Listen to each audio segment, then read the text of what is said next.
예수께서 12 제자를 불러 모으사 모든 귀신을 제어하며 병을 고치는 능력과 권위를 주시고 하나님의 나라를 전파하며 앓는 자를 고치게 하려고 내보내시며 이르시되 여행을 위하여 아무것도 가지지 말라. 지팡이나 배낭이나 양식이나 돈이나 두 벌 옷을 가지지 말며 어느 집에 들어가든지 거기서 머물다가 거기서 떠나라. 누구든지 너희를 영접하지 아니하거든 그 성에서 떠날 때에 너희 발에서 먼지를 떨어버려 그들에게 증거를 삼으라 하시니 제자들이 나가 각 마을에 두루 다니며 곳곳에 복음을 전하며 병을 고치더라. 분봉왕 헤롯이 이 모든 일을 듣고 심히 당황하니 이는 어떤 사람은 요한이 죽은 자 가운데서 살아났다고도 하며 어떤 사람은 엘리야가 나타났다고도 하며 어떤 사람은 옛 선지자 한 사람이 다시 살아났다고도 함이라. 헤롯이 이르되 요한은 내가 목을 베었거늘 이제 이런 일이 들리니 이 사람이 누군가 하며 그를 보고자 하더라. 사도들이 돌아와 자기들이 행한 모든 것을 예수께 여쭈니 데리시고 따로 벳세다라는 고을로 떠나가셨으나 무리가 알고 따라왔거늘 예수께서 그들을 영접하사 하나님 나라의 일을 이야기하시며 병 고칠 자들은 고치시더라. 날이 저물어 가매 12 사도가 나와 여짜오되 무리를 보내어 두루 마을과 촌으로 가서 유하며 먹을 것을 얻게 하소서. 우리가 있는 여기는 빈들이니이다. 예수께서 이르시되 너희가 먹을 것을 주라 하시니 여짜오되 우리에게 떡 5개와 물고기 2마리밖에 없으니 이 모든 사람을 위하여 먹을 것을 사지 아니하고서는 할 수 없사옵나이다 하니 이는 남자가 한 5,000명이 되밀어라. 제자들에게 이르시되 때를 지어 한 50명씩 앉히라 하시니 제자들이 이렇게 하여 다 앉힌 후 예수께서 떡 5개와 물고기 2마리를 가지사 하늘을 우러러 축사하시고 떼어 제자들에게 주어 무리에게 나누어 주게 하시니 먹고 다 배불렀더라. 그 남은 조각을 12바구니에 거두니라. 오늘 본문 속에서도 예수님의 다양한 행적에 대한 기록이 이어지고 있습니다. 12 제자를 파송하신 사건, 예수님의 소식을 듣고 놀라게 된 분봉왕 헤롯, 그리고 너무나 유명한 오병이어의 기적까지 놀랍고 다양한 주님의 사역에 대해 본문은 다루고 있습니다.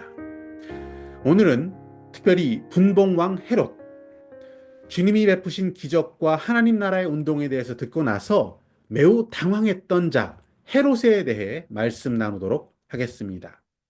헤롯은 로마 정부의 통치 아래 있었던 그 유대 땅의 4분의 1 정도를 다스렸던 형식적인 왕이었습니다. 그는 도덕적으로 매우 타락한 자였습니다. 자신의 조카 빌립의 아내였던 헤로디아라는 여인을 탐했습니다. 결국 헤로디아를 자신의 아내로 만드는 매우 폐륜적이고 불법적인 결혼을 자행했던 자였습니다. 아무도 헤롯의 이런 죄에 대해서 함부로 지적하지 못했지만 침례 요한은 달랐습니다. 헤롯의 죄를 책망하는 발언을 서슴지 않고 했습니다. 결국 그 발언으로 인해서 요한은 감옥에 갇히게 되고 맙니다. 헤롯은 백성들의 여론을 두려워해서 요한을 죽이지 못하고 있다가 헤로디아의 딸 살로메의 요청에 의해서 요한의 목을 베어 죽이고 말았습니다. 그런데 그 이후에 헤롯에게는 두려움이 엄습했던 것 같습니다. 자신이 목을 베 죽인 침례 요한이 다시 부활했다라는 소문이 들려왔습니다. 요한이 부활해서 예수로 환생했다. 엘리야가 나타났다. 옛 선지자가 다시 살아났다. 등등의 소문을 들었습니다. 바로 예수에 관한 소문이었겠죠. 그래서 헤롯은 두려움 가운데 떨게 되었습니다. 이렇듯 죄는 두려움을 가져옵니다.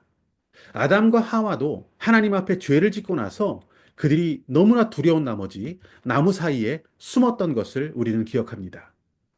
헤롯, 그는 조카의 아내를 빼앗은 죄, 무고한 요한의 목을 잘라서 죽인 죄, 헤롯은 욕망과 미움 속에 살았습니다. 그래서 죄를 지었습니다. 결국 그는 그 죄를 짓고는 두려움에 떨고 있었던 것입니다.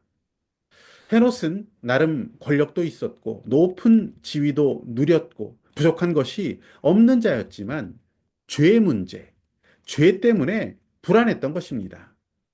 우리는 그것을 죄책감이라고 부릅니다. 죄의 문제를 스스로 해결할 수 없는 무력함, 죄에 대해 철저히 무능하다는 자책, 공허감, 실패감, 타인에게 발각될까, 드러날까 하는 두려움, 그런 죄책감이 헤롯을 짓누르고 있었던 것입니다. 그러나 믿는 저와 여러분은 분봉왕 헤롯도 감히 누리지 못했던 해방감과 자유를 소유한 자가 되었습니다. 그것은 우리가 헤롯만큼의 큰 죄를 짓지 않았기 때문에 누리는 자유가 아닙니다. 그리스도 예수 안에 있는 우리는 죄로 인한 저주와 형벌에서 또 두려움에서 자유케 되었습니다. 예수 그리스도께서 십자가를 지심으로 우리의 죄에 대한 저주와 징계를 그분이 대신 받으셨기에 우리는 평화를 누리게 된 것입니다. 주님의 용서, 주님의 죄사함이란 것은 죄를 잊어주시는 것, 은혜로 죄를 다 덮어주시는 것, 기억지 않는 것을 의미합니다. 미가서 말씀 7장 19절을 보시면 다시 우리를 불쌍히 여기셔서 우리의 죄악을 발로 밟으시고 우리의 모든 죄를 깊은 바다에 던지시리이다. 시편 말씀 보시면 103편 12절에 동이 서에서 먼 것 같이 우리의 죄과를 우리에게서 멀리 옮기셨으며 우리의 모든 죄, 그리고 모든 인류의 죄를 대신할 가장 크고 완전한 희생과 용서가 십자가에서 시행되었음을 우리는 믿습니다. 예수님께서는 십자가에서 다 이루었다. 테텔레스타이라고 말씀하셨습니다. 이것은 아시다시피 상업적인 용어였습니다. 빚을 다 갚았다. 나는 완불했다라는 뜻입니다. 무엇에 대한 완불, 지불이 되었다는 것입니까? 우리의 죄의 값, 우리가 치러야 할 죄의 대가를 완전히 다 치르셨다는 의미였습니다. 대법원 판결보다 더 큰 영원한 재판장의 판결, 너의 죄에 대한 대가를 치렀으니 네 모든 죄의 대가는 완불되었다. 너는 그리스도 안에서 그 십자가에 흘리신 피로 너는 의롭다라고 칭함을 우리는 받게 된 것입니다. 모든 죄값이 십자가에서 완전히 지불되었기에 우리는 어떤 죄책감도 없고 어떤 두려움에서도 완전히 해방되었다는 것을 믿습니다.